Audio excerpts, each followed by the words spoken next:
Muy buenos días. Hoy 27 de septiembre de 2017, siendo las 9:30, damos inicio a la sesión pública ordinaria número 13 del Pleno del Tribunal de Justicia Administrativa del Estado de Guanajuato. Para ello, solicito al licenciado Eliseo Hernández Campos, secretario general de Acuerdos, verifique la existencia del quórum legal.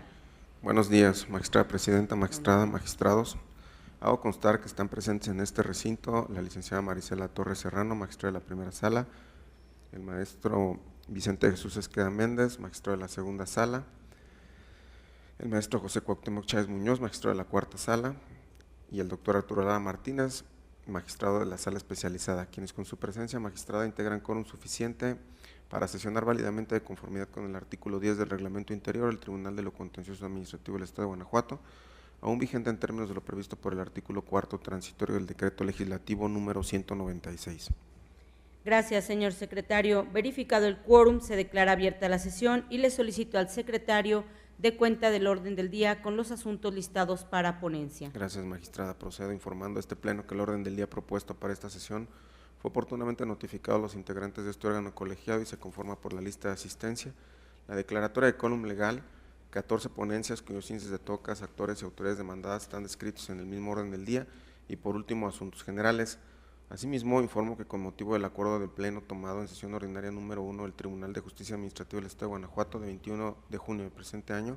la magistrada Antonia Guillermina Valdomino Guzmán se abstendrá de participar en la votación de los tocas 306, 269 y 270 todos del 2017, listados como puntos cuarto, decimocuarto y decimoquinto del orden del día, ello en virtud de que se encuentra señalada como autorizada legal de la autoridad demandada en la causa natural, actualizándose con ello lo previsto por el artículo 29, fracción 3, así como el acuerdo de pleno tomado mediante sesión ordinaria número 1.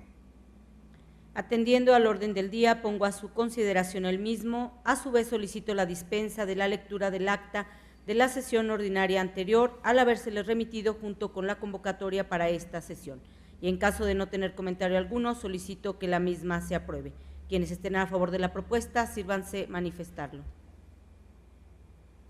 Aprobada por unanimidad. Iniciando con el listado de las ponencias, se concede el uso de la voz a la magistrada Marisela Torres Serrano para la exposición de las correspondientes a la primera sala y desahogo del tercer punto del orden del día. Gracias, magistrada presidenta. Buenos días, magistrado, secretario, buenos días. Toca 281 diagonal 2017, relativo al recurso de reclamación interpuesto por la parte demandada en contra de la sentencia dictada el 24 de mayo de 2017 por el magistrado de la cuarta sala en el proceso administrativo número 658 diagonal 2015, mediante la cual se decretó la nulidad total de la resolución impugnada y se reconoció el derecho solicitado. La recurrente invoca textualmente como agravio los siguientes. Primero, el resolutor indicó que se violentó el artículo 49, fracción segunda de la Ley de Responsabilidades Administrativas Local, porque no se le manifestó a la incursa con precisión y detalle el reproche formulado. Esta demandada ha sostenido el reproche imputado sin que varíe el mismo, como lo pretende hacer valer el resolutor, pues en la resolución combatida se plasmó la conducta tal cual se reclamó a la actora y de igual manera se resolvió. Segundo, relacionado con el agravio anterior, el resolutor hace referencia a una serie de argumentos invocando principios propios de la materia penal en comparación con la materia administrativa disciplinaria, atendiendo a criterios constitucionales. Sin embargo, dicha postura causa agravio no solo a esta institución gubernativa, sino a la administración pública del Poder Ejecutivo en general, tomando en cuenta la naturaleza del derecho disciplinario que deriva de la relación supra-subordinación existente entre superior e inferior, con la intención precisamente de disciplinar el actuar del servidor público en aras de proteger el servicio público y todo lo que ello implica. Esta autoridad demandada estima que en el caso concreto, la sala recurrida se excedió en sus consideraciones y conclusiones al realizar interpretaciones extraordinarias con la intención de ajustarlas a las pretensiones del demandante. Previo al estudio de los agravios expuestos por la parte recurrente, es oportuno relatar los antecedentes del presente asunto. El 20 de febrero de 2015, la demandada resolvió el procedimiento de responsabilidad administrativa PRA 106 diagonal 2014, en donde se le impuso como sanción a la servidora pública, parte actora, una suspensión de 5 días sin goce de sueldo. Y conforme con lo anterior, la actora demandó la nulidad de la determinación antes señalada, proceso que por orden se turnó que por orden de turno le tocó conocer a la cuarta sala de este tribunal. El 8 de enero de 2016, el magistrado de la cuarta sala dictó la sentencia respectiva en donde reconoció la validez de la resolución impugnada.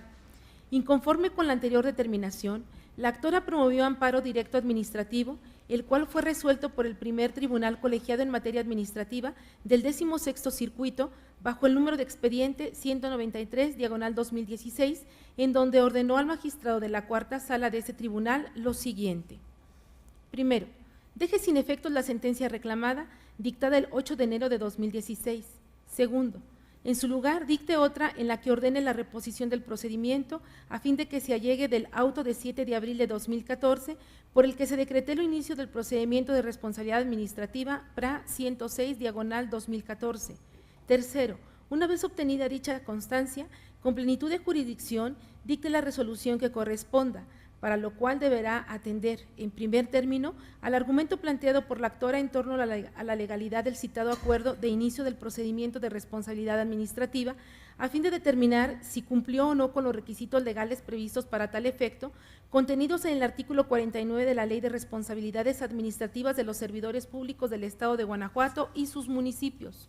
Cuarto, en el caso de desestimar dicho planteamiento, deberá analizar el resto de los conceptos de nulidad propuestos. Quinto, solo resta precisar que, ante este panorama, es innecesario pronunciarse en torno a los conceptos de violación formulados en la medida en que la sentencia reclamada habrá de quedar insubsistente, dados los términos en que se concedió la protección de la justicia federal, y su análisis implicaría prejuzgar sobre la nueva resolución que en su caso se emita. Además de la síntesis que se ha hecho de ellos, se evidencia que giran precisamente en torno a la causa de responsabilidad administrativa que se le fincó y su fundamentación jurídica, la que, como se ha establecido, debió fijarse expresamente en el auto de inicio del procedimiento respectivo.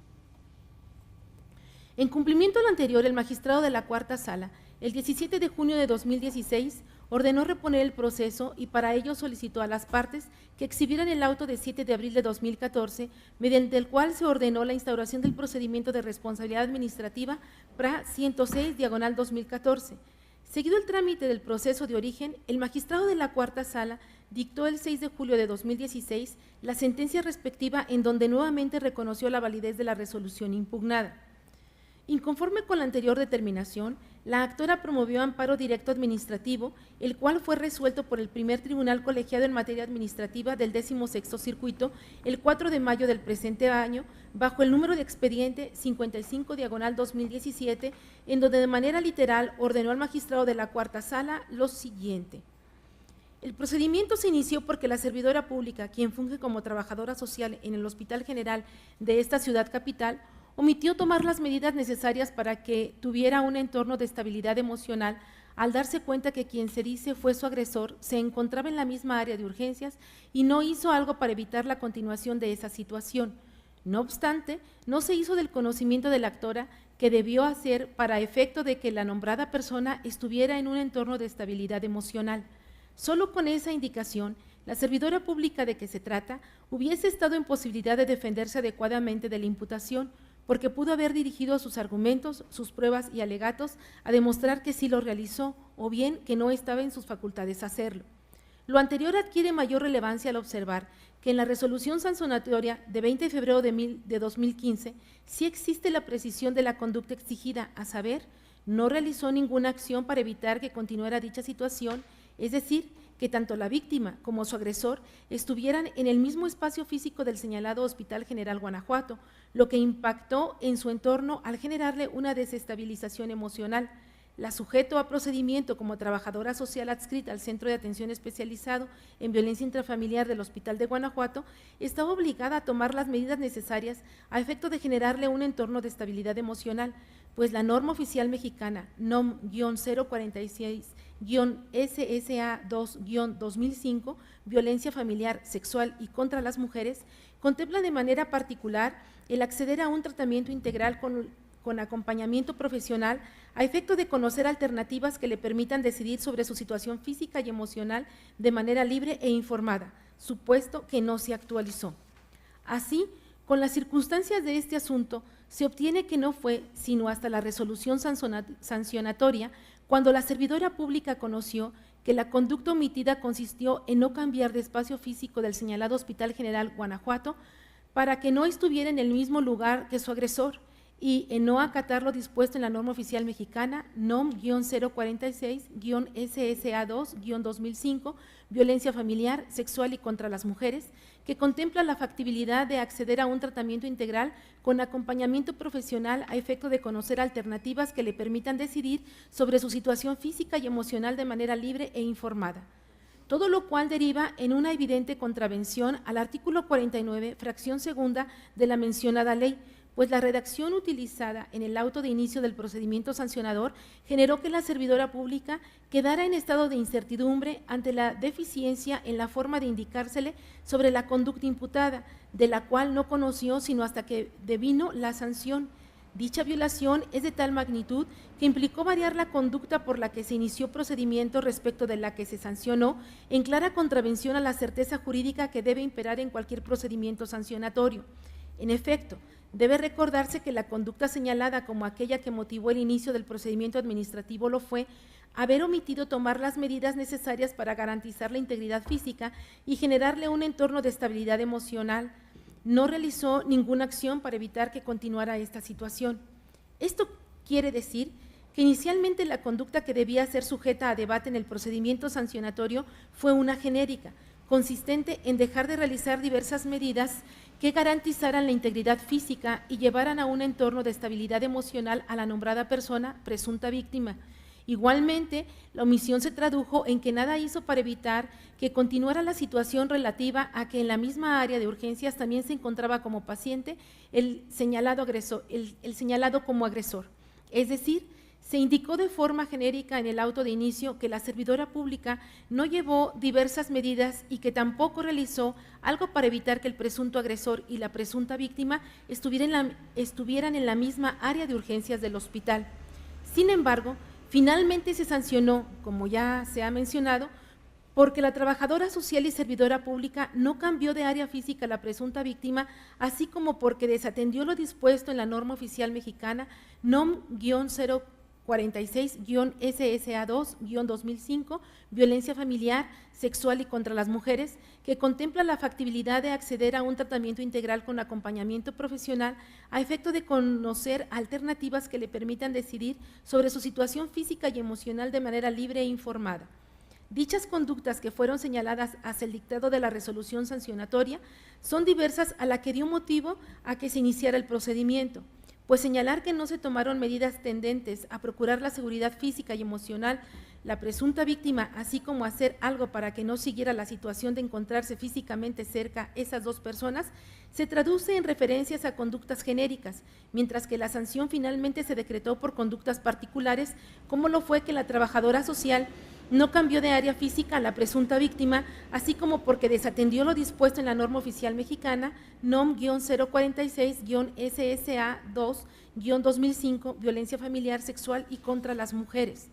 De ahí que las conductas por las que se sanciona son diversas a la que dio lugar a iniciar el procedimiento. De esta manera se hace más patente que tal irregularidad repercutió, como se dijo, en el derecho de adecuada defensa de la promovente del amparo. Con base en lo anterior, son fundados los argumentos en estudio y suficientes para el otorgamiento del amparo solicitado. En atención al principio de mayor beneficio, este tribunal colegiado se abstiene de analizar los restantes conceptos de violación que versan sobre el fondo de la resolución sancionatoria, pues lo cierto es que ésta se encuentra viciada de origen sin posibilidad de subsanarse. Efectos de la sentencia concesoria. Con motivo de lo anterior, se impone conceder el amparo para que la responsable dicte nueva sentencia que sustituya a la aquí reclamada, en su lugar emita otra en la que, con base en los lineamientos de esta ejecutoria, declare fundado el segundo motivo de impugnación y declare la nulidad de la resolución impugnada. Siguiendo los lineamientos de la anterior ejecutoria, el magistrado de la Cuarta Sala, el 24 de mayo del presente año, emitió la resolución que hoy se recurre. Los agravios que hace valer la demandada son ineficaces, atento a lo siguiente. Como ya fue precisado en el considerando que antecede, la sentencia que se impugna se dictó en cumplimiento a la ejecutoria de amparo directo número de expediente 55/2017, no con libertad de jurisdicción, sino en atención a los lineamientos emitidos por el primer tribunal colegiado en materia administrativa del 16º circuito en este juicio, Por lo tanto, resultan ineficaces los agravios que hace valer la recurrente, porque de atenderse los aspectos resueltos en cumplimiento a la sentencia de amparo mencionada, donde la cuestión decidida en la sentencia recurrida ya fue examinada por el Tribunal Colegiado de Circuito, traería como consecuencia desconocer la naturaleza y finalidad del medio de defensa constitucional, esto es, su carácter excepcional, toda vez que tales pronunciamientos no ameritan una revisión posterior al actualizarse la figura de la cosa juzgada. Sirve de sustento a lo anterior la jurisprudencia pronunciada por la segunda sala de la Suprema Corte de Justicia de la Nación bajo el rubro recurso de inconformidad. Son ineficaces los agravios que controvierten el criterio del juzgador federal contenido en la sentencia de amparo. Así las cosas, ante la ineficacia de los agravios hechos valer por la recurrente, este Pleno confirma la sentencia emitida por el acuo por encontrarse ajustada a derecho. Magistrados, se somete a su consideración el proyecto del TOCA 281/17. Si están de acuerdo con el sentido que se propone, exprésenlo levantando la mano. Aprobado por unanimidad. Siguiendo con el listado de las ponencias, se concede de nueva cuenta el uso de la voz a la magistrada Marisela Torres para el desahogo del cuarto punto del orden del día. Gracias, magistrada presidenta. Toca 306/2017, relativo al recurso de reclamación interpuesto por el autorizado del secretario de Gobierno, parte demandada, en contra de la sentencia dictada el 8 de junio de 2017 por el magistrado de la segunda sala en el proceso administrativo número 359/2015, mediante la cual se decretó la nulidad del acto combatido y se reconoció el derecho solicitado. El recurrente invoca textualmente como agravios los siguientes. Primero, lo causa el considerando sexto de la sentencia recurrida, mismo que la acuo establece con fundamento en el artículo 124 del Código de Procedimiento y Justicia Administrativa para el Estado y los municipios de Guanajuato, darles valor probatorio a las copias simples presentadas por la parte actora al presente juicio, con lo cual el resolutor señala que se apreciaron incorrectamente los hechos y que se actualiza la causal de nulidad prevista en el artículo 302, fracción cuarta, del Código de Procedimiento y Justicia Administrativa para el Estado y los municipios de Guanajuato. Dicha resolución viola en agravio de la autoridad demandada los principios de congruencia y exhaustividad de las sentencias y lo dispuesto por el artículo 299, fracción segunda, del Código de Procedimiento y Justicia Administrativa para el Estado y los municipios de Guanajuato, ya que no señala el acuo de qué manera la autoridad demandada confirmó los motivos y fundamentos que sirvieron de base para la emisión de los supuestos documentos de los que infiere su existencia, además de que la falta de objeción de las copias simples a las que se refiere el juzgador no les confiere ningún valor probatorio a dichos documentos, ya que el Código de Procedimiento y Justicia Administrativa para el Estado y los municipios de Guanajuato no le concede algún valor especial a las copias simples no objetadas, atento a lo cual la acuo conculca las reglas de valoración de las pruebas previstas del capítulo 11 del título 7 del Código de Procedimiento y Justicia Administrativa para el Estado y los municipios de Guanajuato. Segundo, los irroga a la autoridad demandada el propio considerando sexto de la sentencia que se reclama, ya que en dicho considerando el acuo resuelve darle valor probatorio a las copias simples del oficio de fecha 8 de agosto de 1997, en el cual basa su determinación en el sentido de que dicho oficio acredita que el actor cumplió con todos los requisitos de cesionario para efectos de otorgamiento de concesión. Cabe mencionar que, suponiendo sin conceder que efectivamente existieran los documentos a que se refieren las copias simples en comento, los mismos resultarían ineficaces para acreditar que el actor tiene el supuesto derecho a prestar el servicio público de transporte de personas en su modalidad de alquiler sin ruta fija, taxi, ya que para la prestación del servicio público de transporte de compensación estatal es necesario cumplir con un procedimiento de orden público e interés social, de acuerdo con el artículo 1 de la Ley de Tránsito y Transporte del Estado de Guanajuato. Por tanto, aun cuando los documentos que refiere el acuo tuvieran valor probatorio, no acreditan que se haya cumplido cabalmente con tal procedimiento, puesto que dichas constancias se expidieron, en su caso, por autoridades que carecen de competencia para resolver sobre dicho procedimiento. Este Pleno los considera infundados bajo los siguientes motivos y fundamentos. El autorizado del secretario de Gobierno señala que la sentencia emitida por el magistrado de la segunda sala es incongruente, en primer lugar, porque no debió otorgarles valor probatorio pleno a las copias simples que en el proceso de origen ofreció la parte actora, y en segundo lugar, manifiesta que dichos documentos resultan ineficaces para acreditar que el actor tenía derecho a prestar el servicio público de transporte de personas en su modalidad de alquiler sin ruta fija taxi, pues de conformidad con los artículos 1 y 101 de la Ley de Tránsito y Transporte del Estado de Guanajuato, vigente en el momento en que se realizó la cesión de derechos, no cumplió con todos los requisitos para la cesión de derechos. En el proceso contencioso de origen, la parte actora ofreció como material probatorio para acreditar la cesión de derechos diversos documentos en copia simple.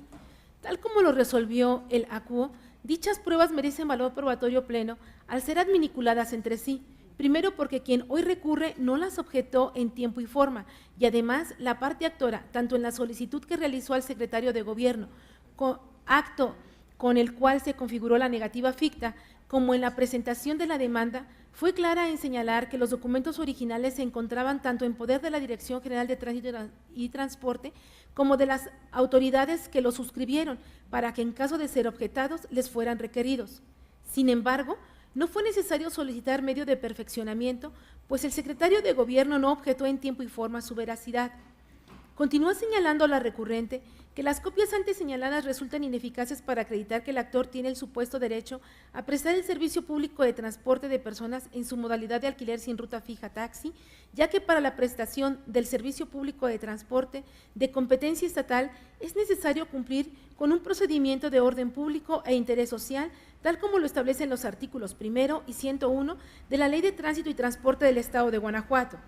Es de señalarse que el actor tiene a su favor un acto administrativo que se presume legal, trámite de cesión de derechos de la concesión del servicio público de alquiler sin ruta fija taxi, número económico 1499, y mientras no se declare su invalidez o se declare su nulidad en el juicio de lesividad promovido por las propias autoridades, le da certeza jurídica. Lo anterior implica que las autoridades no pueden, a su arbitrio, revocarlo sin ejercer previamente las acciones necesarias en la vía de lesividad especialmente prevista para anularlos, porque generaría la privación de derechos sin previo juicio. Por tanto, si en el proceso contencioso de origen el actor exhibió documentos con los cuales acreditó que el 11 de agosto de 1993 le cedió los derechos de la concesión del servicio público de alquiler sin ruta fija taxi, número económico 1499, y que el entonces director general de Tránsito y Transporte solicitó a quien ostentaba el cargo de secretario de Planeación y Finanzas del Estado que le recibieran el pago por derechos fiscales de otorgamiento, concesión y más aún que desde entonces explota y paga el servicio público de alquiler sin ruta fija taxi, número económico 1499, no puede desconocerse su eficacia y valor probatorio pleno por tratarse de copias simples no objetadas que derivan de documentos que fueron expedidos por autoridades. Son ilustrativas para sustentar lo anterior las siguientes tesis, cuyo rubro señalan: documentos privados, copias de oficio de autoridad, documentos no objetados, su valor probatorio, y actos administrativos favorables a los particulares. Si en el juicio contencioso administrativo los exhibe el actor, el tribunal de la materia no puede desconocer su eficacia y valor probatorio pleno, legislación del Estado de México. En el orden de ideas precisado, lo procedente es confirmar la resolución dictada por el ACUO. Magistrados, ha sido expuesta la resolución del TOCA 306/17, haciendo la aclaración de que me abstendré de participar en la votación en virtud del acuerdo de pleno de sesión ordinaria número 1 del Tribunal de Justicia Administrativa de 21 de junio de 2017. Si están de acuerdo con el sentido que se propone, sírvanse manifestarlo. Aprobado por unanimidad. Continuando con el orden del día y el listado de las ponencias, se cede nuevamente el uso de la voz a la magistrada Marisela Torres para el desahogo del quinto punto del orden del día. Gracias, magistrada presidenta. Toca 309/2017, relativo al recurso de reclamación interpuesto por el autorizado de la parte demandada en contra de la sentencia dictada el 9 de junio de 2017 por el magistrado de la segunda sala en el proceso administrativo número 1371/2016, mediante la cual se decretó la nulidad del acto combatido. El recurrente invoca textualmente como agravios los siguientes. Primero, causa agravio a la parte demandada que represento el contenido del considerando quinto de la sentencia recurrida, dado que el ACUO argumentó que en el acto administrativo que ésta había impugnado no se encuentra debidamente motivado, toda vez que señala que lo asentado por el inspector de movilidad del Estado en la boleta de infracción no se advierten circunstancias, razones especiales o causas inmediatas que le sirvieron de base para arribar a la conclusión de que la parte actora realizaba un servicio público de transporte sin concesión.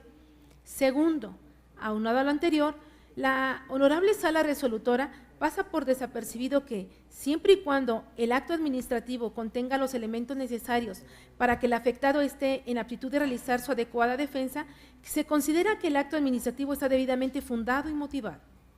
Este Pleno los considera infundados bajo los siguientes motivos y fundamentos. El artículo 16 de la Constitución Política de los Estados Unidos Mexicanos a la letra establece: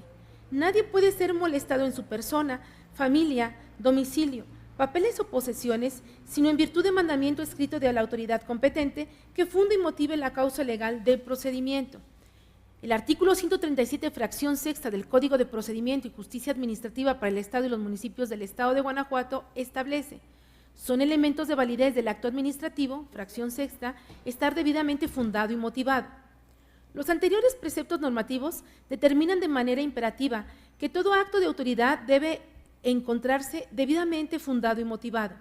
Por fundar ha de entenderse la precisión de las normas de derecho positivo que dan sustento jurídico al acto administrativo, y por motivar la narración pormenorizada de los hechos, estableciendo a detalle circunstancias de tiempo, modo y lugar. Aunado a ello, la explicación lógica jurídica donde se esclarezca por qué el acto en cuestión se ajusta a la hipótesis prevista en la norma, razonamiento de la autoridad donde expone por qué la norma debe aplicarse al hecho. Sirve de sustento el argumento vertido en supralíneas la siguiente jurisprudencia bajo el rubro fundamentación y motivación de los actos administrativos. Tal como lo resolvió el magistrado de la segunda sala en la sentencia que se recurre, del análisis de la boleta de infracción número de folio 17.350, se observa que no contiene una completa motivación, pues fue omisa la autoridad en realizar la descripción de las personas que viajaban en el vehículo infraccionado. De igual forma no aportó pruebas relacionadas con el cobro. Tratándose de una boleta de infracción, la fundamentación debe traducirse en el señalamiento preciso de los preceptos legales aplicables al caso, mientras que por motivar debe entenderse como el señalamiento preciso y detallado de las circunstancias de tiempo, modo y lugar, así como el razonamiento jurídico donde se explique por qué esos hechos actualizan la hipótesis contenida en la ley o reglamento. Esto es, la recurrente está obligada a plasmar detalladamente las circunstancias de modo que permitan conocer cómo fue que se percató de la comisión de la infracción. En el orden de ideas precisado, lo procedente es confirmar la resolución dictada por el acuerdo. Magistrados, se somete a su consideración el proyecto de resolución del TOCA 309/17. En caso de estar de acuerdo con el sentido que se propone, exprésenlo levantando la mano. Aprobado por unanimidad. Continuando con el listado de las ponencias, tiene nuevamente el uso de la voz la magistrada Marisela Torres para el desahogo del sexto punto del orden del día. Gracias, magistrada presidenta. Toca 316/2017, relativo al recurso de reclamación interpuesto por la autorizada de la parte demandada en contra de la sentencia dictada el 7 de junio de 2017 por la magistrada de la tercera sala en el proceso administrativo número 813/2016 de juicio en línea, mediante la cual se decretó la nulidad total del acto combatido y se reconoció el derecho solicitado. La recurrente invoca textualmente como agravios los siguientes. Primero, con la emisión del acto que se recurre, el magistrado aplica indebidamente lo dispuesto por los artículos 137, 138, 298, 299 y 300, fracción cuarta, del Código de Procedimiento y Justicia Administrativa para el Estado y los municipios de Guanajuato. El juez, dentro de la sentencia que se recurre específicamente en el considerando sexto, número 2, pago de intereses. Aunado a lo anterior, el magistrado en su resolución reconoce el pago de los intereses generados en los términos del artículo 39, párrafos primero y segundo de la citada ley. Sin embargo, de acuerdo con lo dispuesto por los artículos 52 y 53 de la Ley de Hacienda para los municipios de Guanajuato, el derecho al pago de intereses resulta aplicable solo en el supuesto en que se hubiera realizado un pago indebido, por concepto que se ha definido al resolver el amparo directo en revisión número 199/2015 del Juzgado Primero de Distrito del Estado. Segundo, el magistrado resolutor condenó al pago de intereses a la autoridad administrativa, estableciendo que como se declaró la nulidad de la multa, se generó la obligación de pagar intereses por la cantidad erogada al ser un pago indebido y por ende debe ser devuelto con sus respectivos intereses a un 2% a cargo del municipio. Este pleno considera infundado los agravios antes señalados en atención a los siguientes argumentos. Tal como lo resolvió la magistrada de la tercera sala en la sentencia que se recurre, los artículos 52 y 53 de la Ley de Hacienda para los municipios del Estado de Guanajuato establecen: artículo 52. Las autoridades fiscales estarán obligadas a devolver las cantidades que hubieran sido pagadas indebidamente. Los retenedores podrán solicitar la devolución, pero esta se hará directamente a los contribuyentes. Si el pago de lo indebido se hubiera efectuado en cumplimiento de acto de autoridad, el derecho a la devolución nace cuando dicho acto hubiera quedado insubsistente.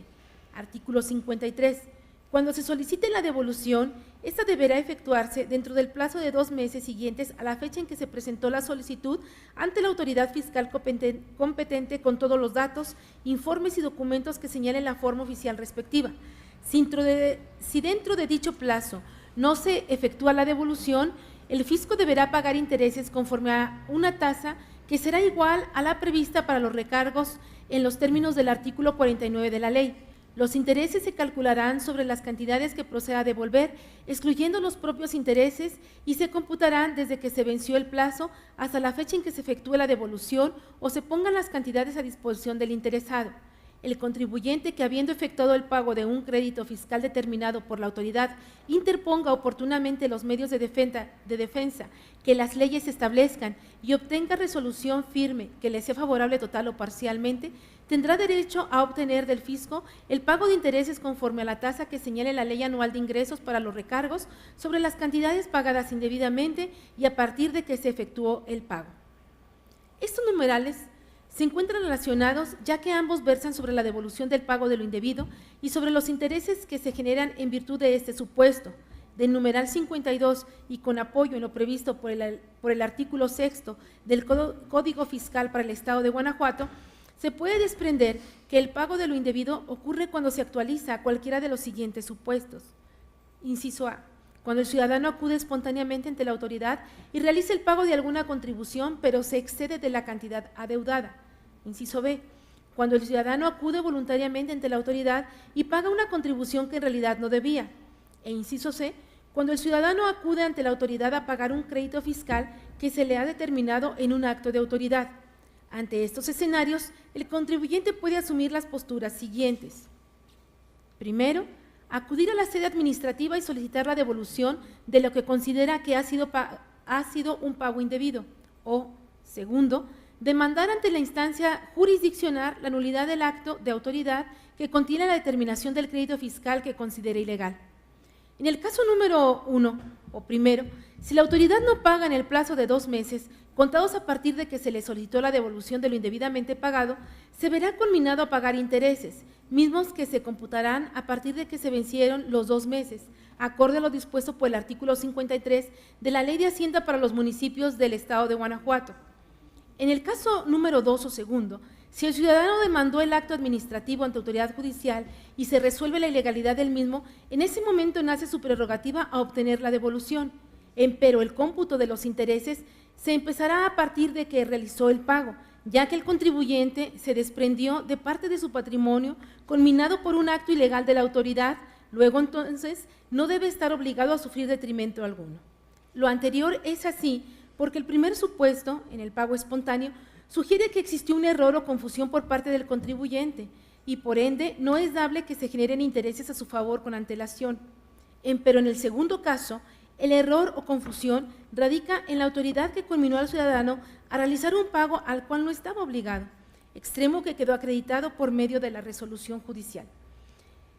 Es este segundo supuesto el que tuvo lugar en el proceso de origen. Luego entonces, y contrario a lo que esgrime la parte recurrente, el particular tiene derecho a recibir el pago de intereses, pues se trata de una cantidad de dinero que indebidamente salió de su patrimonio y para resarcir el valor o utilidad que este dinero le pudo haber generado, se actualiza lo señalado por el artículo 53 de la Ley de Hacienda para los municipios del Estado de Guanajuato, en su segundo párrafo, pago de intereses computados a partir de que se efectuó el mismo.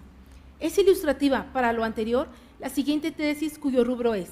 devolución del pago de lo indebido, los intereses derivados de la declaratoria de nulidad de la negativa de la autoridad fiscal a efectuarla deben calcularse conforme a la tasa que señale la Ley Anual de Ingresos para los recargos a partir de que se realizó el pago, legislación del Estado de Guanajuato. Por lo anterior, lo procedente es confirmar la resolución emitida por el ACU.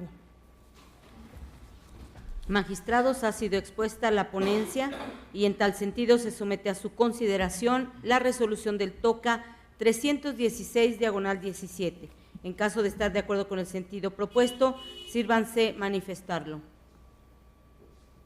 Aprobada por unanimidad. Continuando con el listado de las ponencias, se concede ahora el uso de la voz al magistrado Vicente de Jesús Esqueda Méndez para la presentación de las correspondientes a la segunda sala y desahogo del séptimo punto del orden del día. Muchas gracias. Muy buen día, señora presidenta, compañera magistrada, señores magistrados, señor secretario. El TOCA 279/17 corresponde al recurso de reclamación interpuesto por la autoridad demandada en contra de la sentencia dictada en el proceso 954/16 por el magistrado de la cuarta sala de este tribunal. Previo al análisis del agravio hecho valer por la parte recurrente, es conveniente precisar lo siguiente. El actor solicitó a la Tesorería Municipal de Salamanca, Guanajuato, pagar el impuesto predial con la cuota mínima. Mediante oficio que fue impugnado, la Tesorería Municipal negó dicha solicitud y en el proceso administrativo principal la parte actora impugnó el oficio de referencia. En la sentencia que se revisa se determinó la nulidad y se reconoció el derecho. Inconforme con la determinación que antecede, la autoridad demandada interpuso el recurso de reclamación que nos ocupa, en donde hizo valer un único agravio, del cual, en lo señalado en los incisos B, C y E, a juicio de este tribunal en pleno, resultan fundados por las siguientes consideraciones jurídicas. La primera sala de la Suprema Corte de Justicia de la Nación, en el amparo directo en revisión número 2897/2014, resolvió, en relación al beneficio del pago de cuota mínima del impuesto predial previsto en el artículo 164, fracción E de la Ley de Hacienda de los Municipios de Guanajuato, que la citada fracción no viola el principio de equidad tributaria contenido en el artículo 31, fracción cuarta de la Constitución Política de los Estados Unidos Mexicanos, de quienes adquirieron casas habitación con créditos bancarios. Asimismo, los incisos A y D, a consideración de este cuerpo colegiado, son fundados por las siguientes razones. El artículo 164, fracción E de la Ley de Hacienda para los municipios del Estado de Guanajuato señala que el impuesto predial se determinará y liquidará de acuerdo con las tasas que establezca anualmente la Ley de Ingresos para los municipios del Estado de Guanajuato y que tributarán bajo la cuota mínima las casas habitación adquiridas con financiamiento otorgado por el Instituto de Seguridad Social del Estado de Guanajuato, el Instituto del Fondo Nacional de Vivienda para los Trabajadores, el Fondo Nacional de Habitaciones Populares, el Fondo de Vivienda del Instituto de Seguridad y Servicios Sociales de los Trabajadores del Estado, o por el Fondo de la Vivienda para los miembros del Ejército, Fuerza Aérea y Armada, así como los otorgados por organismos similares.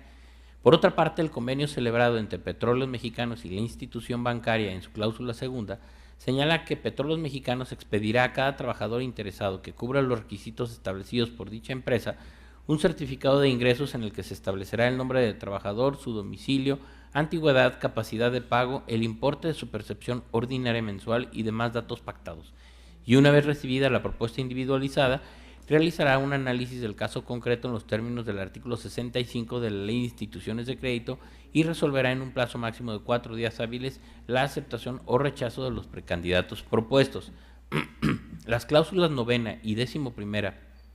párrafos 1º, 2º y 5º del citado convenio consignan que el trabajador acreditado pagará la suerte principal del crédito que se le otorgue más sus intereses mediante amortizaciones mensuales el último día hábil de cada mes, para lo cual enviará a Petróleos Mexicanos dentro de los primeros 15 días naturales de cada mes del que se trate la relación de cobro de amortizaciones por cada uno de los trabajadores que tengan otorgado el crédito, a efecto de que Petróleos Mexicanos realice los pagos al banco el último día hábil del mes que se trate. Para tal efecto, la paraestatal se obliga a descontar de la nómina de cada uno de sus trabajadores acreditados el importe correspondiente a los pagos de capital e intereses y enterarlos directamente al banco, para lo cual deberá obtenerse la autorización por escrito de cada uno de los acreditados. En este contexto,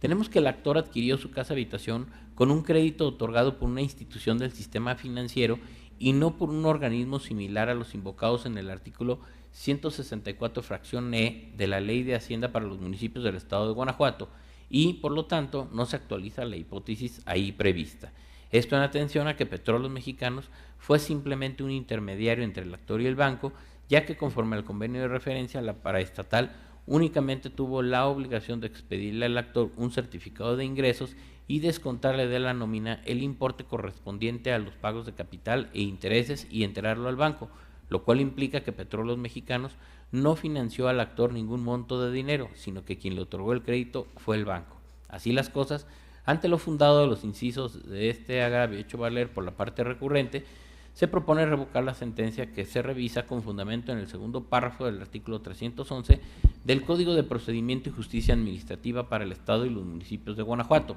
Por lo tanto, se resume jurisdicción para el estudio del proceso de origen. En el estudio de la demanda, el único concepto de impugnación identificado como primero,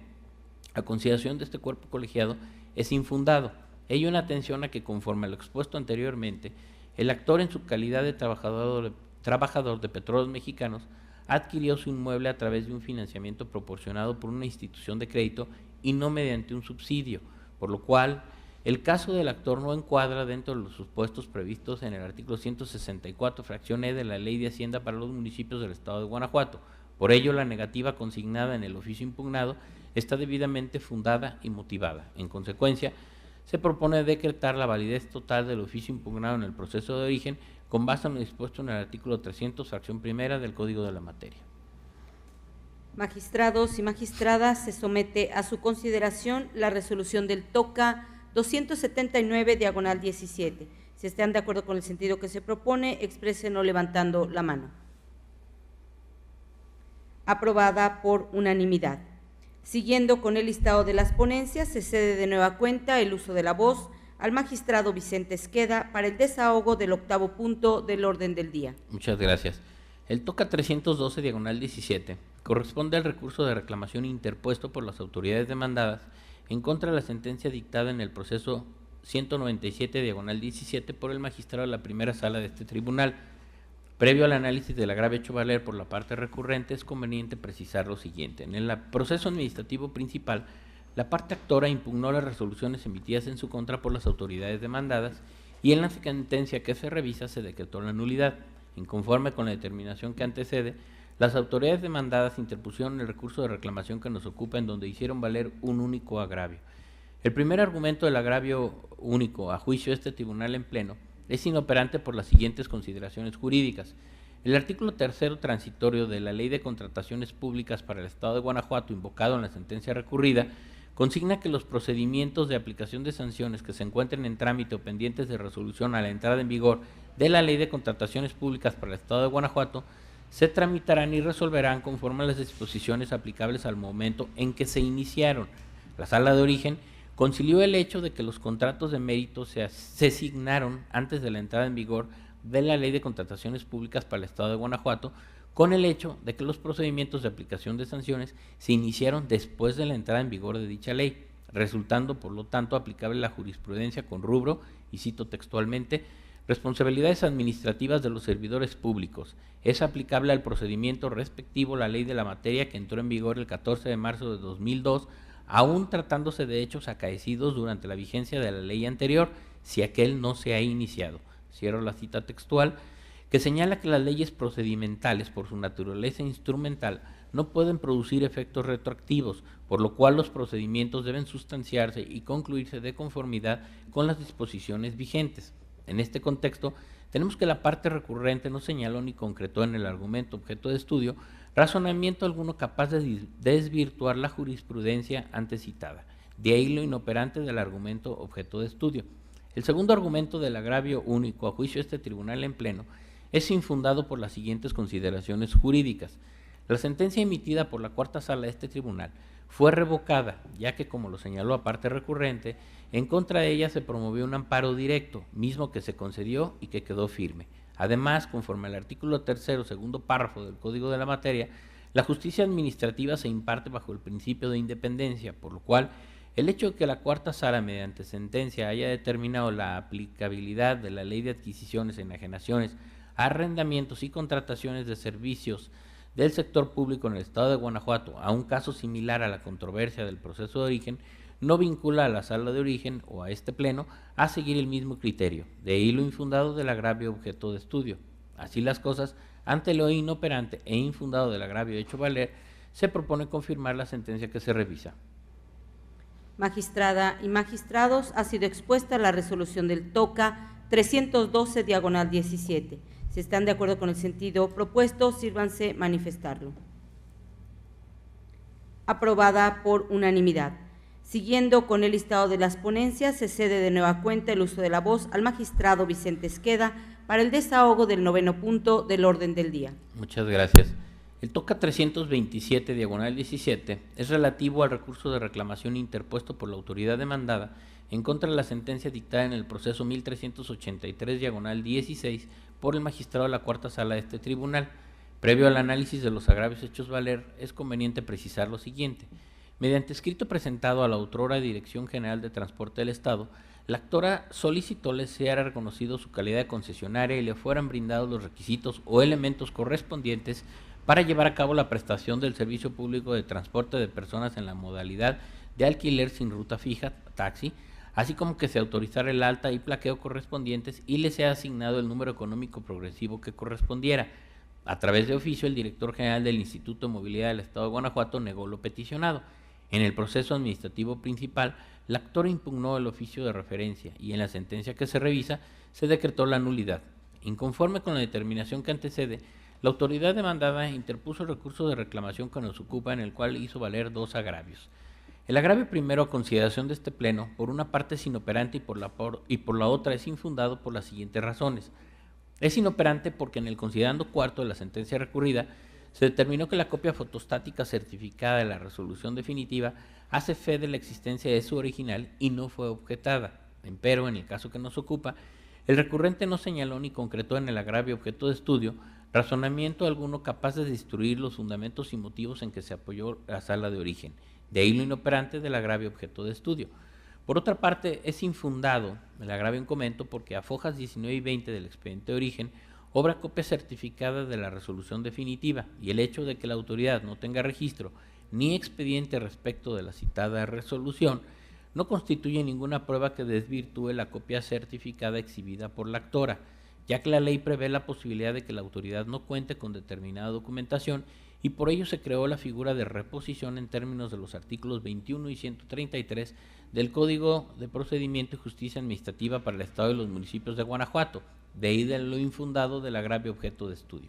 El agravio segundo, a criterio de este pleno, es infundado por las siguientes consideraciones jurídicas. En la sentencia recurrida,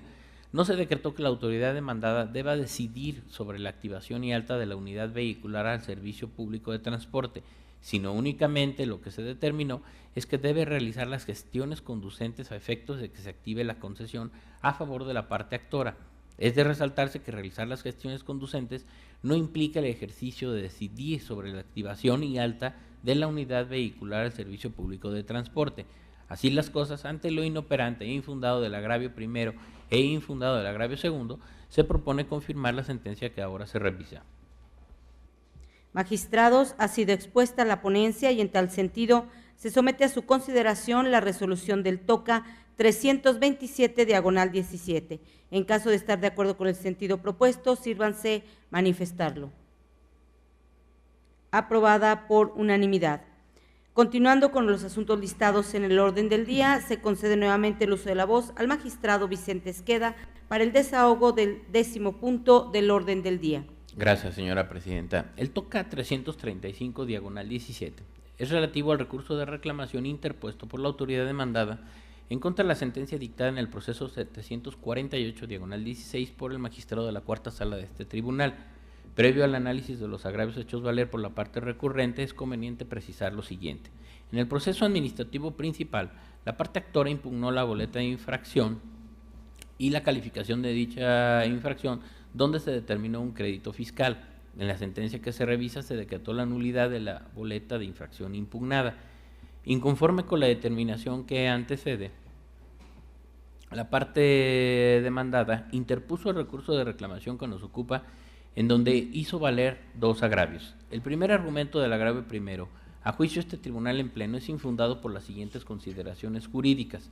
El artículo 282, primer párrafo del Código de Procedimiento y Justicia Administrativa para el Estado y los municipios de Guanajuato señala que en la contestación de la demanda no podrán cambiarse los motivos ni los fundamentos de derecho del acto de resolución impugnado. Dentro de este marco legal, tenemos que la Sala de Origen no podía considerar lo manifestado en la contestación para determinar si el acto impugnado estaba o no debidamente fundado y motivado, ya que dichos requisitos legales debían constar en la propia boleta de infracción impugnada. El segundo argumento del agravio primero y el agravio segundo a consideración de este cuerpo colegiado son infundados por las siguientes razones. En la boleta de infracción impugnada se consignó como concepto de infracción exceder la carga máxima permitida. En este contexto, tenemos que la boleta de infracción impugnada no está debidamente motivada, ya que el inspector responsable no señaló cuál era el peso de la carga máxima permitida y cuál era el peso de la carga que traía el particular, por lo cual no hay una adecuación entre el hecho y la norma sancionadora. Así las cosas, ante lo infundado de los agravios hechos valer, se propone confirmar la resolución. Magistrada y magistrados, se pone a su consideración la resolución del TOCA 335/17. Si están de acuerdo con el sentido que se propone, exprésenlo levantando la mano. Aprobada por unanimidad. Continuando con el listado de las ponencias, procedo a exponer las correspondientes a la tercera sala. Y para el desahogo del 11º punto del orden del día, en primer lugar someto a consideración el proyecto de resolución correspondiente al recurso de reclamación TOCA 274/17, interpuesto por la parte demandada en el proceso administrativo 30/2017, en contra de la sentencia de 29 de mayo de 2017, pronunciada por el entonces magistrado de la primera sala. El proceso administrativo de origen fue promovido en contra de la resolución emitida por el subprocurador regional A de la Procuraduría Ambiental y de Ordenamiento Territorial del Estado, en la que se determinó que la parte actora cometió diversas faltas administrativas relacionadas con un banco de materiales y se le impuso varias medidas correctivas y una multa. Al dictar la sentencia respectiva, la primera sala decretó la nulidad de la resolución impugnada al considerar que se actualizaba la causal de ilegalidad prevista en la fracción cuarta del artículo 302 del Código de Procedimiento y Justicia Administrativa, ya que en la imposición de la sanción económica no se consideró la capacidad económica del actor. En su expresión de agravios, la parte inconforme arguye que la sala suplió la queja deficiente planteada sin que se actualizara alguno de los supuestos previstos en el artículo 301 del mencionado código. Tal disentimiento es inoperante porque está construido a partir de una premisa incorrecta, pues lo cierto es que la sala no suplió la deficiencia de la queja. Adversamente a lo argumentado por la parte recurrente, la sala decretó la nulidad total de la resolución impugnada a partir de lo manifestado por la parte actora en su 13º concepto de impugnación en torno a la individualización de la multa. Por tanto, sería infructuoso analizar el disentimiento planteado, debido a que al partir de una suposición que no resultó cierta, sería ineficaz para obtener la revocación de la sentencia recurrida. En otro orden de ideas, la parte inconforme señala que los artículos 172, fracción segunda, de la Ley para la Protección y Preservación del Ambiente del Estado y 215 del Código de Procedimiento y Justicia Administrativa se refieren a las condiciones socioeconómicas del infractor como criterio para individualizar la sanción correspondiente, pero no precisan los elementos ni métodos a partir de los cuales la autoridad debe cerciorarse de las condiciones económicas del infractor. Derivado de lo anterior, la autoridad inconforme sostiene que es incorrecto que la sala haya determinado que no realizó un verdadero estudio para determinar la situación o condición económica del actor. El planteamiento referido es infundado. Ciertamente no existe un precepto normativo que expresamente señale la forma en que debe ponderarse la condición económica de una persona que haya infringido normas jurídicas en materia ambiental. Sin embargo, no debe soslayarse que la fundamentación y motivación constituye un requisito de validez del acto administrativo, cuyo propósito es que el destinatario del acto de autoridad conozca el porqué de la actuación administrativa. En ese entendido, tratándose de la individualización de la sanción impuesta en la resolución impugnada en el proceso de origen, la autoridad recurrente debía analizar cada uno de los criterios previstos en el artículo 172 de la Ley para la Protección y Preservación del Ambiente, y si consideraba que la condición económica de la actora constituía un factor que obraba en su perjuicio, debió explicar razonadamente el porqué de su decisión y no establecerlo dogmáticamente como lo hizo, al mencionar que en el acta de inspección de 3 de agosto de 2015 constaba que el banco de materiales propiedad o responsabilidad de la actora tiene una superficie de 40 hectáreas, que su principal actividad es la extracción y trituración de material pétreo, que cuenta con 32 empleados y que el inmueble es propio. En ese tenor, como la sanción económica impuesta a la parte actora no se individualizó correctamente, la nulidad decretada se encuentra apegada a derecho. Finalmente, la autoridad recurrente señala que no debió decretarse la nulidad total de la resolución impugnada porque el vicio advertido por la Sala versa exclusivamente sobre la sanción económica impuesta y no incide en la falta administrativa que se le imputó. Tal disertación es infundada. La resolución impugnada en la causa primigenia tiene su origen en una orden de inspección cuya emisión constituye el ejercicio de la facultad discrecional que el artículo 161 de la Ley para la Protección y Preservación del Ambiente del Estado otorga a la Procuraduría Ambiental y de Ordenamiento Territorial del Estado, porque en términos del citado numeral queda al prudente arbitrio de dicha autoridad ordenar la práctica de inspecciones. Entonces, al no tratarse de una instancia, recurso o petición del gobernado, el efecto de la nulidad simplemente debe ser anulatorio del acto, sin vincular a la autoridad a emitir otra resolución, purgando el vicio por el que se decretó la nulidad. Por tanto, como resultado de la ineficacia de los agravios vertidos por la autoridad inconforme, esta ponencia propone confirmar la sentencia dictada por la primera sala. Magistrados, se somete a su consideración el proyecto de resolución del TOCA 274/17. En caso de estar de acuerdo con el sentido que se propone, exprésenlo levantando la mano. Aprobado por unanimidad. Para el desahogo del 12º punto del orden del día, expongo el proyecto de resolución correspondiente al recurso de reclamación TOCA 330/17, interpuesto por la promovente del proceso administrativo 1155/2017 en contra del acuerdo de 20 de junio de 2017 dictado por el magistrado de la segunda sala. Con el propósito de contextualizar el problema jurídico planteado, es pertinente referir lo siguiente. La hora recurrente promovió el proceso de origen en contra de la resolución emitida por el apoderado legal y coordinador estatal de asuntos jurídicos del Colegio de Estudios Científicos y Tecnológicos del Estado de Guanajuato, donde se declaró la nulidad de la promoción para la asignación de 30 horas como docente de la citada institución educativa, y en consecuencia se dejó sin efectos el nombramiento que se le había otorgado. En el acuerdo recurrido, la segunda sala desechó la demanda al considerar que este tribunal no es competente para conocer del asunto planteado.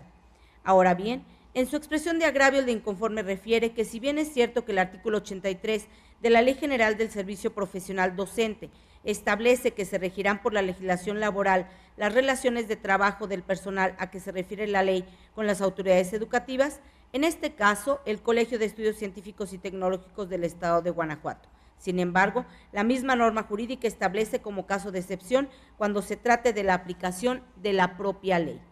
Señala que como en el caso la autoridad administrativa inició el procedimiento administrativo de nulidad de asignación de horas previsto en los artículos 71 y 75 de la Ley General del Servicio Profesional Docente, entonces este tribunal sí es competente para conocer del asunto.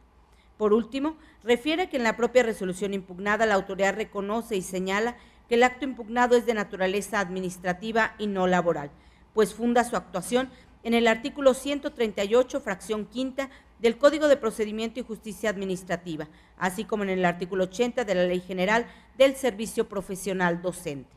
El planteamiento referido es infundado. De acuerdo con los artículos 3 y 20 de la abrogada Ley Orgánica del Tribunal de lo Contencioso Administrativo y 136 del Código de Procedimiento y Justicia Administrativa, los elementos o requisitos necesarios de un acto para efectos de la procedencia del proceso administrativo son la existencia de una relación de supra a subordinación con un particular, que esa relación tenga su nacimiento en la ley, lo que dota al ente de una facultad administrativa cuyo ejercicio es irrenunciable al ser pública la fuente de esa potestad, que con motivo de esa relación emita actos unilaterales a través de los cuales cree, modifique o extinga por sí o ante sí situaciones jurídicas que afecten la esfera legal del particular, y que para emitir esos actos no requiera acudir a los órganos jurisdiccionales ni precise del consenso de la voluntad del afectado. Del análisis a la resolución controvertida se advierte que a la actora se le atribuyó haber obtenido una promoción en la función en contravención a lo establecido en los artículos 44, 52 y 69, fracciones primera, cuarta, sexta y octava de la Ley General del Servicio Profesional Docente, pues no participó en la evaluación del desempeño del ciclo escolar 2015-2016 y aunque sí lo hizo en el concurso de ingreso 2014-2015, obtuvo un resultado no idóneo. Ahora, si bien la Ley General del Servicio Profesional Docente es una norma de naturaleza administrativa, en tanto que versa sobre las funciones que corresponde ejecutar a la Administración Pública Federal y además le es aplicable supletoriamente la Ley Federal de Procedimiento Administrativo, ello no determina la vía para la impugnación de la resolución controvertida en la causa de origen, ya que este último ordenamiento solo contempla las reglas procedimentales de la Ley General. Así que para definir la naturaleza de la decisión cuestionada es necesario atender al artículo 83 de la Ley General del Servicio Profesional Docente, el cual indica que, salvo casos de excepción previstos en ella, las relaciones de trabajo entre los organismos en materia educativa y el personal sujeto al ámbito de aplicación del ordenamiento se regirán por la legislación laboral, base suficiente para estimar que el legislador fijó una regla general en cuanto a la competencia material de los tribunales encargados de conocer de tales controversias. Cierto es que en la resolución cuestionada se señaló que tenía el carácter de definitiva por la vía administrativa y que podría ser impugnada ante este tribunal de conformidad con los artículos 80 de la Ley General del Servicio Profesional Docente y 263 del Código de Procedimiento y Justicia Administrativa. Empero, ello no es suficiente para considerar que este órgano jurisdiccional es competente para conocer del asunto planteado, ya que la competencia por materia es improrrogable. Así pues, los actos emitidos por el Colegio de Estudios Científicos y Tecnológicos del Estado de Guanajuato, que tienen relación directa con los procedimientos de asignación de horas adicionales para docentes dentro de esa institución educativa, que implican una promoción, es decir, el acceso a una categoría o nivel docente superior al que se tiene, no colman los requisitos para considerarlos como actos o resoluciones administrativas, porque esa actuación no emana de un mandato que tenga su origen en la ley, que le confiera atribuciones para actuar como una autoridad de Estado, modificando unilateralmente una situación jurídica, sino que se trata de actos que derivan de una relación laboral que pueden clasificarse en un plano de coordinación, que es lo que caracteriza a ese tipo de relaciones. En consecuencia, dada la ineficacia del agravio vertido por la inconforme, esta ponencia propone confirmar el acuerdo dictado por la segunda sala. Magistrada y magistrados, está a su consideración el proyecto de resolución del TOCA 330/17. En caso de estar de acuerdo con el sentido que se propone, exprésenlo levantando la mano.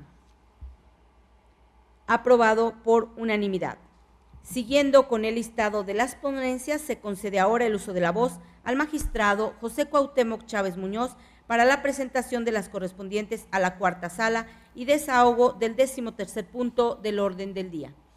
Muchas gracias, magistrada presidenta. Buenos días, magistradas, magistrados, secretario general. Inicio con las ponencias correspondientes a la cuarta sala y me refiero en un primer momento al TOCA 221/17 relativo a recurso de reclamación interpuesto por el autorizado al presidente municipal de Yuriria, Guanajuato, autoridad demandada, en contra de la sentencia de fecha 3 de mayo de 2017 emitida por el magistrado de la segunda sala de ese tribunal en el proceso administrativo 1967 del 16. Les comparto antecedentes del caso. En el proceso administrativo principal, el actor impugnó la orden verbal de reubicación de su puesto de comerciante semifijo de parte del presidente municipal de Yuriria y la Dirección de Fiscalización y Reglamento de ese mismo municipio. Seguido el proceso administrativo principal en todos sus trámites legales, el magistrado de la segunda sala de este tribunal desestimó las causales de improcedencia, de falta de interés jurídico y consentimiento tácito, hechas valer por la demandada, y declaró la nulidad del acto impugnado, básicamente porque el mismo se encuentra indebidamente fundado y motivado. Inconforme con esa determinación, la autoridad demandada interpuso el recurso de reclamación que nos ocupa, en donde hizo valer un único agravio, el cual, a consideración de esta ponencia, resulta inoperante para revocar o modificar la sentencia recurrida. Lo anterior es así, dado que el principio de estricto derecho que impera, tratándose del recurso de reclamación, obliga a que la parte inconforme con una determinada resolución demuestre la ilegalidad de esta, so pena de que sea confirmada en su perjuicio. En este sentido, si en el caso concreto el recurrente formula el agravio que nos ocupa mediante una simple reiteración de la causal de improcedencia hecha valer por la autoridad demandada en su contestación de demanda, falta interés jurídico, pero sin controvertir verdaderamente las consideraciones por las que esa causal fue desestimada por el magistrado acuo, entonces, con ello incurre en imprecisión, lo cual revela la falta de eficacia del agravio que se analiza para destruir las razones y fundamentos aportados por el resolutor. Dicho de modo diverso, si el magistrado acuo desestimó la causal de improcedencia de falta de interés jurídico, el recurrente tenía la obligación de combatir directamente con sus agravios esas consideraciones jurídicas medulares, ya que en términos del artículo 309, párrafo segundo del Código que nos rige, la parte a quien perjudica una sentencia tiene la carga procesal de demostrar su ilegalidad a través de los agravios correspondientes, lo que únicamente se cumple cuando los argumentos expresados se encaminan a combatir frontalmente las consideraciones en que se apoya la resolución recurrida. Sin embargo, se insiste, si en el agravio que nos ocupa quien recurre únicamente se limita a reiterar la causal de improcedencia de falta de interés jurídico, pero sin señalar ni concretar razonamiento alguno capaz de destruir las consideraciones que han sido transcritas, entonces ello torna inoperante el agravio en estudio. Se sostiene lo anterior aun y cuando el recurrente vierte ciertos argumentos con los que pretende abundar o complementar lo que había alegado con antelación, empero dichas argumentaciones no constituyen una genuina contradicción de las consideraciones en que se basó la sala acuo para negar el sobreseimiento, lo cual lleva a concluir que tal abundamiento no es más que un mero intento de traer sustancia al recurso de reclamación, pues a pesar de que quien recurre intenta abundar o profundizar en sus alegaciones, con ello no combate verdaderamente la ratio decidendi del fallo recurrido. De esta manera, ante lo inoperante, el único agravio hecho valer por quien recurre, lo procedente a juicio de esta ponencia, es confirmar la sentencia dictada por segunda sala. Magistrada y magistrados, está a su consideración el proyecto del TOCA 221, diagonal 17. Si están de acuerdo con su sentido, exprésenlo levantando la mano. Aprobado por unanimidad. Siguiendo con las ponencias listadas, se cede de nueva cuenta el uso de la voz al magistrado José Cuauhtémoc Chávez para el desahogo del 14º punto del orden del día. Muchas gracias, magistrada presidenta. Me refiero ahora al TOCA 269 del 17, relativo al recurso de reclamación interpuesto por el autorizado del director general de Transporte del Estado de Guanajuato, autoridad demandada, en contra de la sentencia de fecha 26 de mayo de 2017, emitida por el magistrado de la segunda sala de este tribunal en el proceso administrativo número 1020, diagonal 15. Les comparto algunos antecedentes. En el proceso administrativo principal, el actor impugnó del director general de Transporte del Estado el oficio mediante el cual dio contestación a su escrito sin fecha recibido en esa dirección, la negativa de llevar a cabo los trámites, la negativa de autorizar el trámite de baja del vehículo, y del secretario de Gobierno demandó la falta de orden, instrucción o cumplimiento de su parte para que, de acuerdo a su atribución, se suscribiera la correspondiente resolución positiva y el título concesión a su favor. De dichos actos conoció, por razón del turno, la magistrada de la tercera sala, quien radicó el proceso administrativo bajo el número 1020, tercera sala del 2015, mediante sesión ordinaria del Pleno número 5, celebrada el 13 de febrero del 2016, aprobó la excusa de la magistrada de la tercera sala para conocer y resolver el asunto, por lo que se reasignó el expediente al magistrado de la segunda sala. Seguido el proceso administrativo principal en todos sus trámites legales, el magistrado de la segunda sala de este tribunal dictó la sentencia recurrida en la que negó el sobreseimiento y declaró la nulidad del acto impugnado, básicamente porque la autoridad demandada apreció incorrectamente los hechos al no reconocer el carácter de concesionaria a la parte actora, reiterando la supuesta inexistencia de cualquier constancia o registro de la concesión para prestar el servicio público de transporte de personas en la modalidad de alquiler sin ruta fija en el municipio de Celaya, traduciéndose en una indebida motivación del acto impugnado, así como en una incongruencia con lo peticionado y probado. Inconforme con las determinaciones que anteceden, la autoridad demandada interpuso el recurso de reclamación que nos ocupa, en donde hizo valer dos agravios. Pues bien, a consideración de esta ponencia, dichos agravios resultan inoperantes para revocar o modificar la sentencia recurrida. Ello es así, toda vez que ha sido criterio reiterado de este tribunal que la inoperancia de los agravios en la reclamación se configura ante la actualización de algún impedimento técnico que imposibilite el examen del planteamiento efectuado, supuesto en el cual se sitúa el relativo a que en los agravios formulados no se controviertan las consideraciones medulares vertidas por el órgano jurisdiccional que sustenten el sentido del fallo. Luego, si con las manifestaciones vertidas en los dos agravios hechos valer por quien recurre, no se evidencia la ilegalidad de las consideraciones en que se sustenta el fallo para declarar la nulidad del acto impugnado, sino que únicamente el recurrente se limita a reiterar lo manifestado por la autoridad demandada, esto es la supuesta inexistencia de cualquier constancia o registro de la concesión para prestar el servicio aludido, es evidente que esas manifestaciones resultan ineficaces para desvirtuar las consideraciones jurídicas medulares expuestas por el magistrado resolutor para apoyar su sentencia, lo cual se insiste torna inoperante los agravios en estudio. Así las cosas, ante el inoperante de los dos agravios hechos valer por quien recurre, lo procedente a juicio de esta ponencia es confirmar la sentencia que ahora se revisa. Magistrados, ha sido expuesta la ponencia y en tal sentido se pone a su consideración la resolución del TOCA 269/17, haciendo la aclaración de que me abstendré de participar en la votación en virtud del acuerdo de pleno de sesión ordinaria número 1 del Tribunal de Justicia Administrativa de 21 de junio de 2017. De estar de acuerdo con el sentido que se propone, sírvanse manifestarlo. Aprobada por unanimidad de los magistrados participantes en la votación. Continuando con las ponencias listadas, se concede nuevamente el uso de la voz al magistrado Cuauhtémoc Chávez para el desahogo del 15º punto del orden del día. Muchas gracias, magistrada presidenta. Concluyo mi intervención con el TOCA 270/17, relativo al recurso de reclamación interpuesto por el autorizado del secretario de Gobierno del Estado, autoridad demandada en contra de la sentencia de fecha 26 de mayo del 2017, emitida por el magistrado de la segunda sala en el proceso administrativo 1020 del 15. Les comparto antecedentes del caso, que son los ya expuestos para el TOCA 269/17. Así les comento que, seguido el proceso administrativo principal en todos sus trámites legales, el magistrado de la segunda sala de este tribunal dictó la sentencia recurrida, en la que negó el sobreseimiento y declaró la nulidad del acto impugnado, básicamente porque la autoridad demandada apreció incorrectamente los hechos al no reconocer el carácter de la parte actora, reiterando la inexistencia de cualquier concesión para prestar el servicio público de taxi en Celaya, traduciéndose en una indebida motivación del acto impugnado, así como en una incongruencia con lo peticionado y probado. Inconforme con las determinaciones que anteceden, el autorizado del secretario de Gobierno interpuso el recurso de reclamación que nos ocupa, en donde hizo valer un único agravio, el cual a juicio de esta ponencia resultó ser fundado y por ende suficiente para modificar la sentencia recurrida. Ello es así porque, en efecto, el acuo omitió analizar en la sentencia recurrida la causal de improcedencia que hizo valer el secretario de Gobierno, omisión con la que el magistrado resolutor efectivamente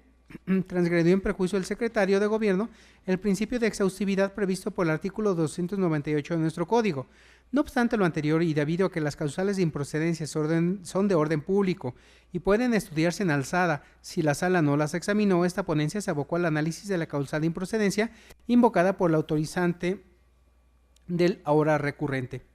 Pues bien, dado que en el proceso administrativo principal solamente se acreditó la existencia del acto impugnado consistente en el oficio de fecha 7 de julio del 2015, entonces efectivamente se actualiza la causal de improcedencia prevista en el artículo 261 fracción sexta de nuestro Código, por lo que respecta al secretario de Gobierno exclusivamente, en virtud de que las constancias de autos claramente se advierte que él no elaboró el referido oficio. Así se advierte que en el proceso administrativo únicamente tiene el carácter de autoridad demandada aquella que haya dictado, ordenado, ejecutado o tratado de ejecutar el acto o resolución impugnada. Ahora bien, como puede verse del propio oficio impugnado que obra a foja 16 del expediente principal, el mismo fue emitido por el Director General de Transporte del Estado y no por el Secretario de Gobierno. Por tal motivo, esta última autoridad no puede tener el carácter de demandada, por no haber sido quien dictó, ordenó, ejecutó o trató de ejecutar el acto impugnado.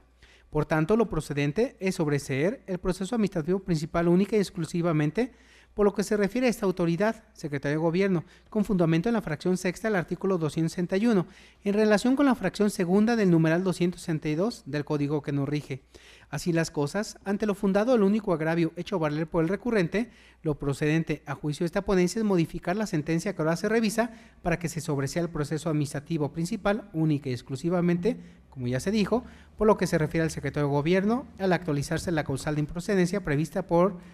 la fracción sexta del artículo 261 del Código ya aludido. Magistrada y magistrado, se somete a su consideración el TOCA 270/17. Asimismo, se hace la aclaración de que me abstendré de participar en la votación en virtud de los motivos que ya fueron precisados en el punto anterior. Si están de acuerdo con el sentido propuesto, sírvanse expresarlo. Aprobado por unanimidad de los magistrados participantes en la votación. Continuando con el listado de las ponencias, se concede ahora el uso de la voz al magistrado Arturo Lara Martínez para la exposición de la correspondiente a la sala especializada y desahogo del 16º punto del orden del día. Gracias, presidenta. Doy los buenos días a las señoras magistradas, señores magistrados y señor secretario. Y procedo. El TOCA 338/17 es el que ha sido listado por la sala quinta y es relativo al recurso de reclamación interpuesto por la parte actora en contra del acuerdo de 28 de junio de 2017 pronunciado en el expediente 1215, diagonal primera sala, diagonal 17, en la que se desecha la demanda por notoriamente improcedente. Como antecedentes de esta litis se mencionan los siguientes. En fecha 23 de junio de 2017, un ciudadano interpuso demanda de nulidad en contra de la resolución emitida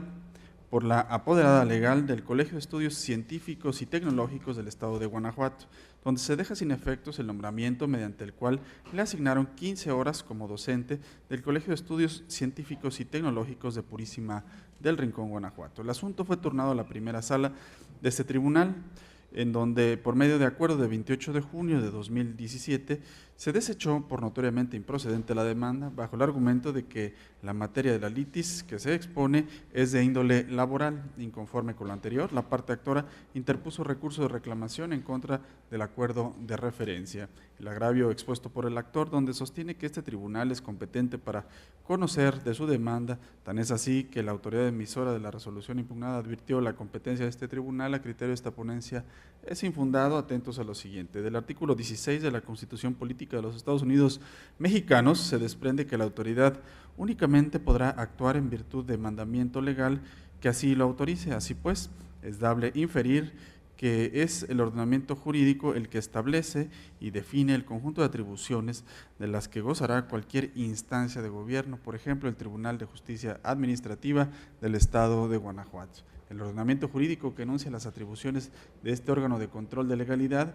es la Ley Orgánica del Tribunal de Justicia Administrativa del Estado de Guanajuato, que en sus artículos 4, 7 y 8 refiere que la competencia de este tribunal se resume en el actor administrativo de la administración pública cuando causa afectación a la esfera jurídica de los gobernados. El artículo 136 del Código de Procedimiento y Justicia Administrativa para el Estado y los municipios de Guanajuato establece que el acto administrativo es una declaración unilateral de voluntad emanada de una autoridad administrativa del Estado en ejercicio de sus potestades públicas, derivada de los ordenamientos jurídicos susceptibles de incidir en la esfera jurídica del gobernado, ya sea creando, declarando, reconociendo, transmitiendo o extinguiendo una situación jurídica individual. En el caso concreto, el promovente acudió a este tribunal a demandar la nulidad de la resolución que emitió el apoderado legal del Colegio de Estudios Científicos y Tecnológicos del Estado de Guanajuato, donde establece que el nombramiento de 15 horas que le fue otorgado al actor para el ejercicio de la docencia en el Colegio de Estudios Científicos y Tecnológicos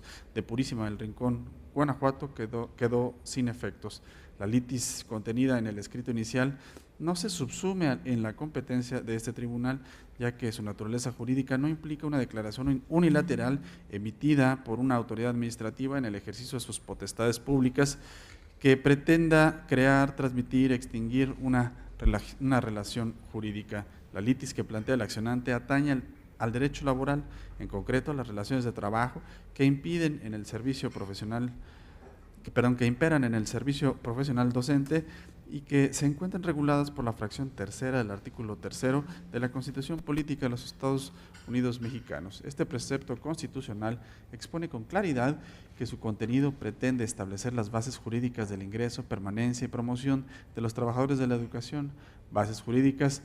que son detalladas en el artículo 2 de la Ley General del Servicio Profesional Docente. Todos los puntos que agota este numeral regulan las condiciones de trabajo de los empleados de la educación, de ahí que este tribunal sea incompetente por materia para conocer de los conflictos que se susciten entre los trabajadores de la docencia y su patrón. No pasa inadvertido para este pleno que el hoy recurrente argumentó que este tribunal es competente para conocer de la litis de origen, pues así lo anunció en el acto impugnado el apoderado legal del Colegio de Estudios Científicos y Tecnológicos del Estado de Guanajuato. Sin embargo, como se ha venido desglosando a lo largo de esta resolución, la competencia de un órgano impartidor de justicia emana de la ley y no de la determinación de persona o autoridad alguna. Del mismo modo, el actor realiza una interpretación errónea del artículo 80 de la Ley General del Servicio Profesional Docente, ya que lo que este precepto legal establece es la posibilidad de impugnar las determinaciones que se emitan bajo el imperio de ese ordenamiento jurídico ante la propia autoridad emisora en sede administrativa o ante la autoridad jurisdiccional, pero en ningún momento contempla que sea permisible acudir a una jurisdicción administrativa o a otra, ya que ello depende de la naturaleza jurídica del acto o resolución que se combate. De ahí lo infundado del agravio de la parte recurrente. En virtud de lo anterior, se propone a este pleno confirmar el acuerdo recurrido.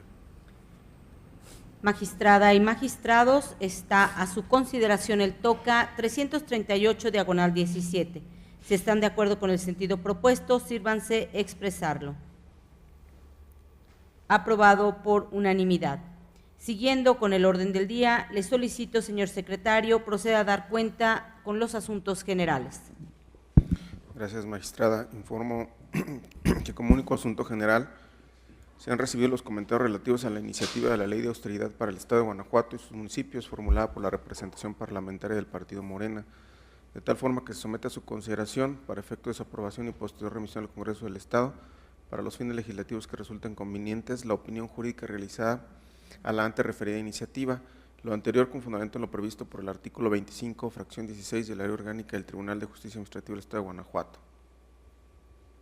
Magistrados, si están de acuerdo con la propuesta de opinión jurídica realizada a la iniciativa de Ley de Austeridad para el Estado de Guanajuato y sus municipios, formulada por la representación parlamentaria del Partido Morena, sírvanse manifestarlo.